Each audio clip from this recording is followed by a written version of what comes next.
Hey, everybody, welcome to the Knowledge and Mileage podcast. Your host here, Kris Gethin, and today is going to be a solo episode, a little bit unique to what we've done in the past, where I am going to be accepting questions from you, the listener, and I'm going to do my best to answer those questions. So, we recently released a phone number. You can find it at the Knowledge and Mileage podcast Instagram account in the profile. So if you do have a question for me, your question will be aired and I will answer that question for you. Okay, so we've already had quite a number of people call in, leave their messages with their questions, which I am going to answer for you today. So let's get straight into the show and let's start answering those questions. So let's go to question number one. Hi, Kris. I wanted to ask, how can I, as a college student, figure out a functional plan to work out and meal prep, meanwhile manage to study with a crazy college schedule? I'm studying electrical engineering, so it's very important that I review my materials a lot. Can you give me some tips on how not to stay tired all day despite having to study and work out and having your meals be eaten properly? Thank you. Okay, so when it comes to, being a student, it can be busy, it can be hectic, it can be exhausting, especially when you're utilizing so much brain energy. It is quite surprising when you encounter decision-making fatigue, how that can affect you when it comes to, preparing your foods and going for your workouts. It's very easy for you to go for convenient foods and miss your workouts. So obviously it seems like sleep is an issue for you. So let's look at your sleep quality and not the actual duration of time that you have allowance for your sleep. There's a lot of things that we can do when it comes to sleep hygiene. Number one, I tell everybody is that you have to switch off your phone, your device, your computer at least an hour before bed, at least an hour. And for several hours before bed, you should try to do whatever you can to avoid artificial light. So there are some various softwares that you can put on your computer and your phone, but further from that, which is much, much better in my opinion, are blue light blocking glasses. So I actually wear blue blocks. And I'll wear like the yellow lens throughout the day, but the last few hours before bed, I'll wear the red lens, which blocks out all blue light, because you need to block out that blue light because it can nullify or put a halt to the release and the secretion of your melatonin that you need in order to sleep. And remember, you have photoreceptors on your skin as well. So I do suggest that you wear some pajamas or long sleeve top and pants if you're exposed to a lot of blue light before bed. Make sure that your room is cool, about 67 degrees. It's ventilated. You have some plants in there that cleans the air. And you also cover any standby lights that may be in the room, such as, your smoke alarm. And make sure that you have your phone switched off. Try to disconnect from Wi-Fi, from any EMF exposure, or put your phone on airplane mode and maybe read just before going to bed. Now, when it comes to your food, bulk cook is what I suggest. So I'd suggest that you cook like on a Sunday, cook again on maybe a Wednesday, and put that food into Ziploc bags. Weigh it, put it into Ziploc bags. To ensure that you have all your portions ready. Now, given you can't always eat, especially if you're trying to follow like a bodybuilder lifestyle, you're eating 5 or 6 meals a day. So in that case, have a meal replacement like protein isolate, just mixed with oats in a shaker, knock it back. There's a meal, okay? So you could drink 2-3 of your meals throughout the day, so you only have to find 2 or 3 solid meals throughout the day. When it comes to your workouts, so if you only have a certain amount of time to train, then I suggest that you actually do some circuits. So you could find like 3 or 4 exercises for biceps and just go in a circuit, do a giant set and rest after you've done those 3 exercises back to back. And you could do the same with any other body part. Or you've got push-pull workouts where one day you're doing all your pushing muscles. So it could be your chest, your triceps, your shoulders, shoulder press, your squats. And then the other day you're doing your pull movements, your deadlifts, your rows, your bicep curls, your hamstring curls. Okay. And then you swap it back. So you do 2 days on, 1 day off, 2 days on, and then 2 days off on a weekend if you wish. Okay. So that's an option there. And you said that you're having trouble with your focus. Maybe you're lacking in energy. So nootropics can help in this regard, but I'd always suggest that you follow the various ancestral patterns first. Try to get out for some sunlight. Get some restorative red light so you're not just exposed to artificial blue light all day. Earth yourself, ground yourself, go and take your shoes off and stand or sit in the grass while you're studying, just to make sure that you're grounding yourself and stay hydrated. Remember, your body is made up of around 70 to 80% fluid. Hydration is going to be a big factor. If you're dehydrated and you're drinking a lot of caffeine, then that can have a diuretic effect. You're going to be dehydrated and you're not going to be as focused. You're not going to have that sustained energy and focus that you need to study. Remember, creatine, even though it's a muscle enhancing ingredient that a lot of bodybuilders refer to, it does have nootropic effects. So like 3 grams of creatine a day can actually help with your focus. I do like MCT oils, especially caprylic acid with caffeine. So organic pure caffeine or an organic coffee. But there's a lot of other nootropics as well that you can explore and look into, like huperzine, vinpocetine, and I really like functional mushrooms. So Laird's superfood actually do a real nice functional mushroom. And if you actually go to their website and type in Gethin 20, you guys can actually get 20% off their functional mushrooms. So hopefully that has helped you and you'll be able to study, train, sleep, and stay focused and keep evolving. Hey, Kris. My name is Jose Ramirez. I just had a couple questions. My first question is, how does genetics play a role when it comes to building muscle or how your physique turns out at the end? And my second question would be, I've been looking into converting into a vegan diet, and I want to know how possible it is to actually build muscle while going or transitioning into being vegan. And yeah, thanks. All right. Okay. So, Jose, thank you very much for the question. So, genetics do play a role to a certain degree. However, if I allowed genetics to be my excuse, I wouldn't be where I am today. I don't have the best shaped body by any means. I have relatively flat muscle bellies. I have a thicker waist. I have very small joints, so I've dealt with a lot of tendon and ligament issues over the years because I have basically my mother's bone structure, but I have my father's side of the family strength. So very strong when I want to be. I try not to be anymore. With a very small bone structure is not very good. And obviously, like I said, with a thick waist. So you cannot use genetics as an excuse or justification to why you cannot evolve. You cannot get better. Just don't compare yourself to somebody who has an amazing physique or structure, such as, like a Ulysses or Simeon Panda. You're always going to come up short. If I was to compare myself to, say, Steve Cook, I'm not going to be anywhere near his height at 5'8". I'm going to be more like a hobbit, so I'd compare myself more to a hobbit, and then I'd come out on top. So look, don't try not to compare yourself, but you know what you can do? You can control everything from the neck up. You can control the way that you work, how persistent you are, how much harder you work over weekends, how much effort you put into your sets to go to absolute failure, how perfected you are when it comes to your nutrition, your supplementation, your hydration, your sleep. There's all these areas that a lot of people lack that we can make up when it comes to genetics. So don't use your genetics as an excuse. Use it as an opportunity to turn your weaknesses into weapons, okay?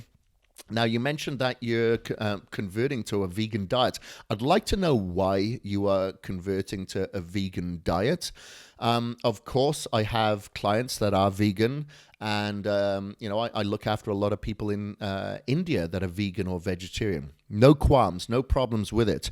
However, I know a lot of people have converted to veganism all because of a documentary. Game Changers, which is a great documentary. I actually thoroughly enjoyed it. However, it was quite a biased documentary. If you look at the professionals, the doctors, the people they were interviewing who actually paid for the movie, James Cameron obviously invested in a big pea protein company.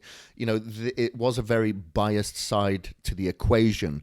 Please, please don't turn to veganism all because of a documentary. Look into it a lot deeper than that. However, if you are going vegan, then I do suggest that supplementation comes into the equation. You'd be looking at a good multivitamin, maybe an AM/PM multivitamin from Thorne. Essential amino acids will really help, because EAAs, like for instance, and this is not a sales gimmick, you can look at any EAAs. If you look at the EAAs from Cage Muscle, they're fermented, so they're good for vegans, okay? Same as our glutamine. The glutamine is vegan friendly because a lot of the EAAs and your BCAAs and your glutamine are extracted from human hair, bird feathers, or animal fur. Yes, you did hear me correctly. It's very unfortunate that that is allowed in the supplement industry.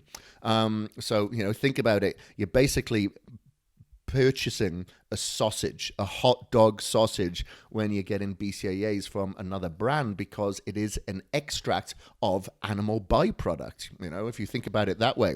So if you had one scoop of amino synergy, which is our EAAs from Cage Muscle, that will equate to around 20 grams of protein isolate when it comes to muscle protein synthesis, MPS. So EAAs are very well the way to go, and obviously you want to keep your glutamine levels topped up, so I suggest that you take fermented glutamine. One other thing that I'd suggest as well, once you do go into your vegan diet, after you've been there for about 3 to 6 months, get your blood work done. Check your iron, your B12, all your micronutrients, your EPAs, your DHAs, your fatty acids, your essential fatty acids, to see where your levels are at. Because a lot of fat does free float around the body and it doesn't get absorbed. So you'd probably have to supplement with some good fats as well, because the fats that you'd usually get, from your meats, and supplementing with omega oils or eating salmon, then you may have to make up in that regards as well. So I always have my clients check their blood work, because I'd want, and try to ensure that if you do get tested, that you check your heavy metal contaminants as well, because there can be a lot, if you're eating a lot of plant matter or plant protein powders, sometimes because it's all grown from the ground, and if it isn't regulated, it isn't organic, sometimes it can be a lot of heavy metal contaminants in the soil that actually goes into the food or the supplements that you're eating as well.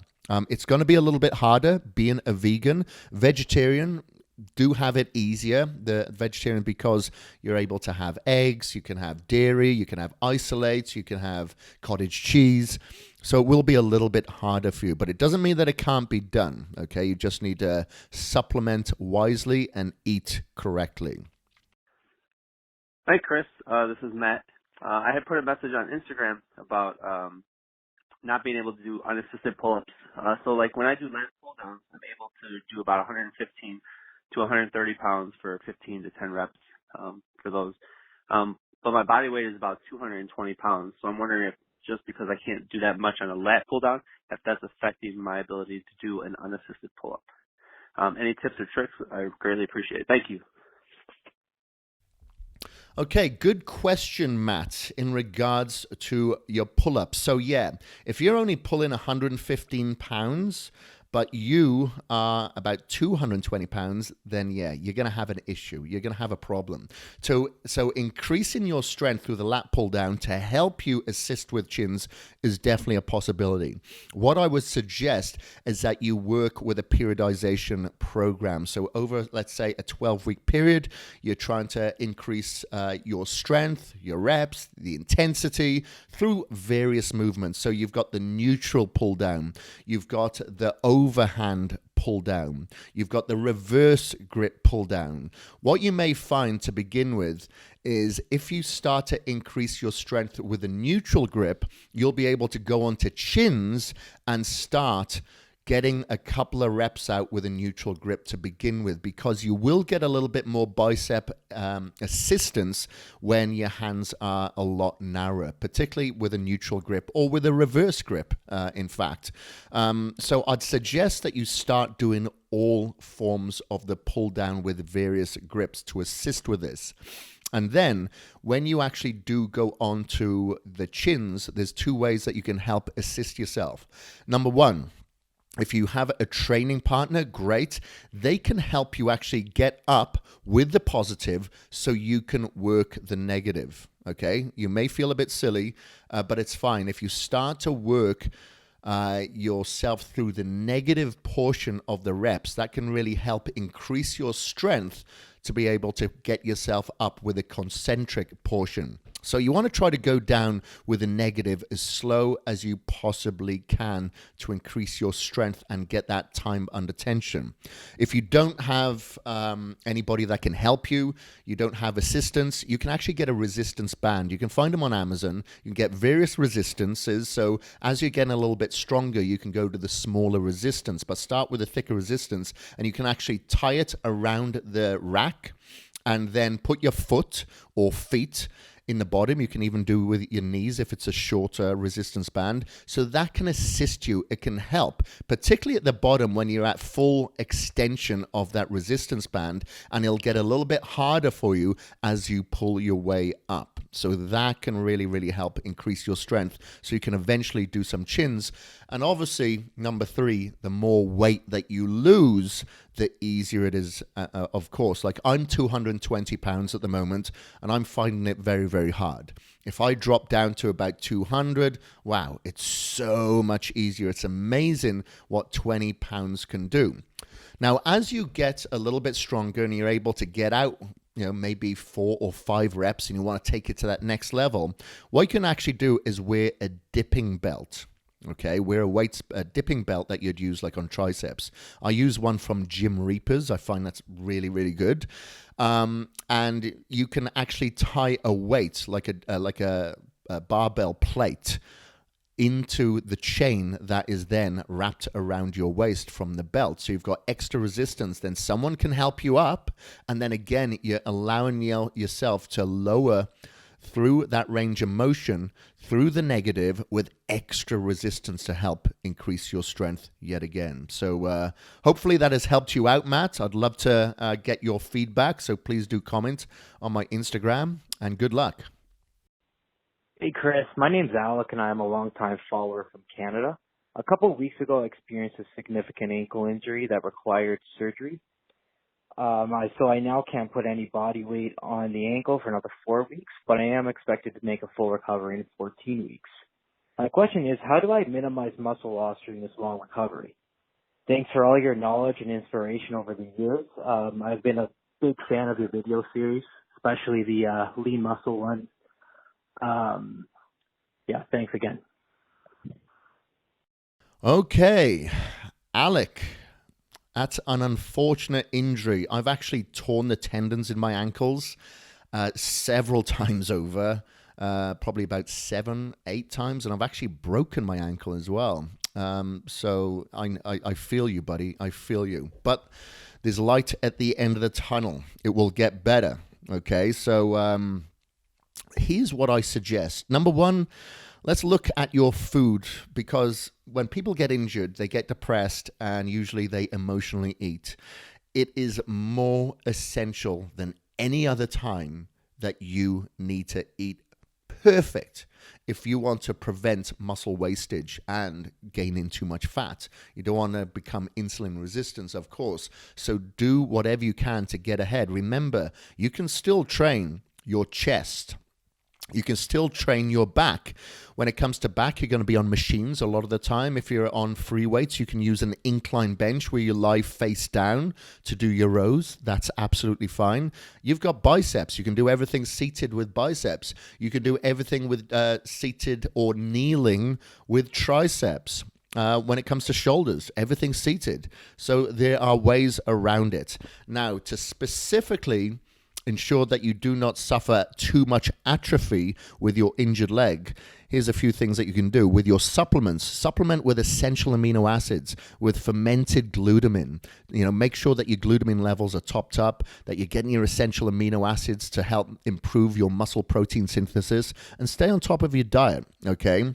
Now, there are a lot of Faradic machines and electric stimulation machines like your Power Dot or your New Fit. Now, I actually used that when I suffered my injury to my shoulder and had surgery.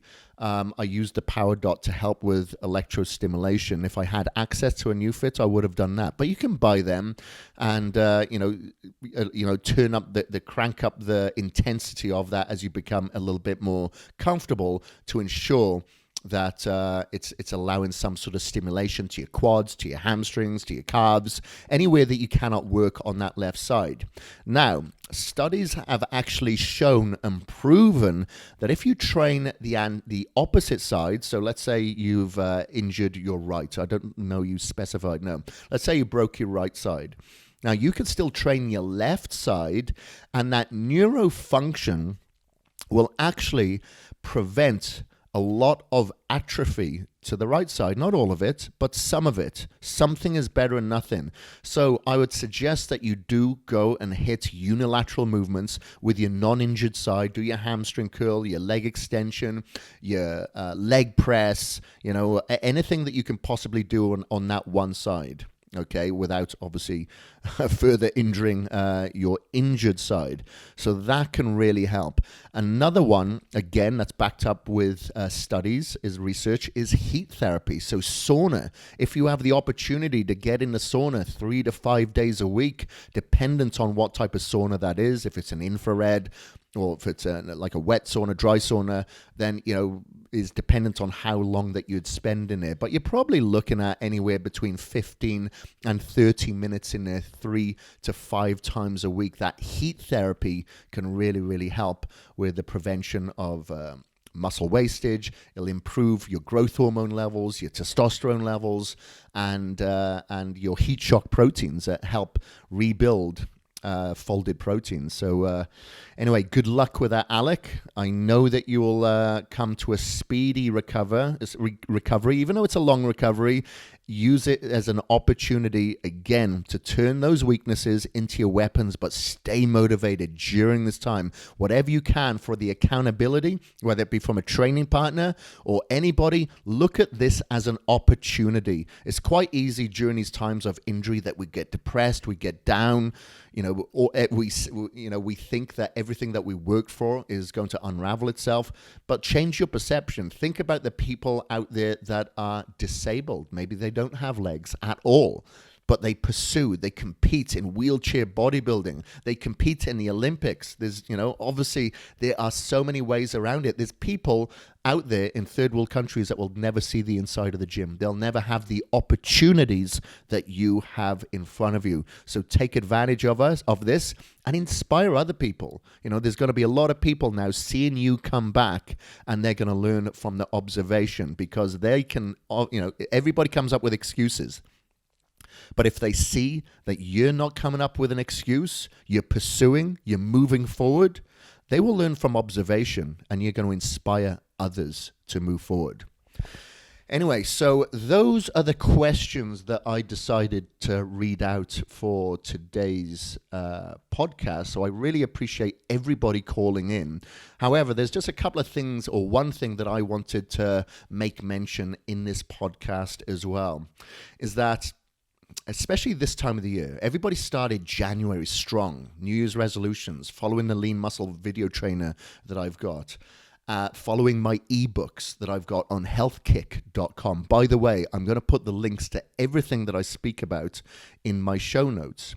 I've got a lot of personal training clients and VIP coaching clients from my platform at healthkick.com that, of course, it's natural. January, we're all motivated, we're going for it, but then come February, halfway through February, that motivation can slip a little bit. And a lot of it is due to boredom. If you want to improve yourself physically, there's a lot of repetitiveness that you have to encounter, or that you do encounter. Getting up early in the morning, preparing your food, preparing your shakes, eating your food, taking your supplements, making sure that you're in bed early, saying no to social gatherings, saying no to the food that's at the office. It can be boring. It can be monotonous. The workouts can be the same for like 4-week periods or whatever it may be. So it's easy for you to justify yourself by coming up with an excuse because you want to feel better about yourself. As I mentioned in this last question that I had from Alec, you have to change your perception. It's not supposed to be exciting. Of course, you can change things up. You can go and do your cardio outside. You can use that as an opportunity to have a little bit of variety. You can use herbs and spices on your food. You can swap up the flavors of your supplements. But it's not going to be like an extreme sport. It's not going to be like jumping out of a plane. It's not going to be, you're not going to get the endorphin rush always, as some people do, from eating chocolate, having cheesecake, lazing in, feeling comfortable, nurturing themselves by, hitting the snooze button, It is going to get a little bit monotonous. However, the way that you translate it and digest it and absorb it is going to be down to you. Okay, the perception that I like to do for myself is look at my pros and cons. And it usually comes down to this, and I've mentioned this before. Is it going to heal my future? Am I going to feel better about myself in the future? Or is it going to harm my future, and am I going to have regret in the future? Chances are then that allows me to go back to hit it harder, eat cleaner, train smarter, and wake up earlier, because I know that is going to heal my future. I'm going to feel better about myself because I'm evolving. I'm feeling more confident. I'm fueling my brain and my body with fuel. I'm having less inflammation because I'm having my good fats instead of my bad fats. However, if I was to hit the snooze button, sleep in, be a bit lazier, eat some bad foods, then I know that is going to catch up with me. I'm going to have regret. I want to lead by example. I want to learn by observation of others who are better than me so I can increase my game. We have a very short time period on this earth. When you get to your 70s, 80s, 90s, do you want to have to be in and out of the hospital? Do you want to deal with the issues of getting old even quicker? Do you want to maybe deal with having a very shortened lifespan or health span because your immune system was compromised, because you didn't meditate, because you didn't eat organic, because you didn't supplement clean, because you didn't hydrate yourself with like water instead of like energy drinks all the friggin' time?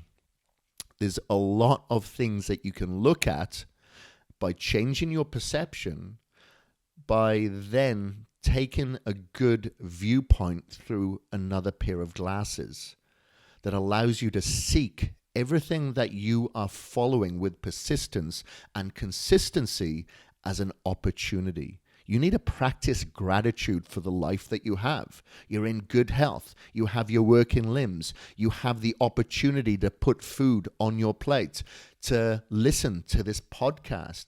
There are people in certain countries that will never know what a gym is, what healthy food is, what a podcast is, but you do. So quit moaning, quit whining, get back on track wherever you started to falter. It is not too late to bring it back on track and start pushing it again. Push yourself. Write down your goals. Look at the pros. Look at the cons. Maybe create a vision board. Meditate. Take some deep breaths and focus on you. And don't do this for anybody else. Thank you very much for listening, guys. I really appreciate you. If you do have any questions for me that you'd like me to read out on one of these solo episodes, then go to the phone number that is on the Knowledge and Mileage Instagram and give me a call and leave a message. And if any of you would like VIP training from me, I am accepting some clients, just very few clients at the moment. You can go to www.healthkick, that's HEALTHKIK, that's KIK.com, and go to the VIP coaching tab where you can apply to be one of my clients. And obviously, upon approval, we can possibly start working together. Thank you very much. Until next week, guys, I'm Kris Gethin. Peace.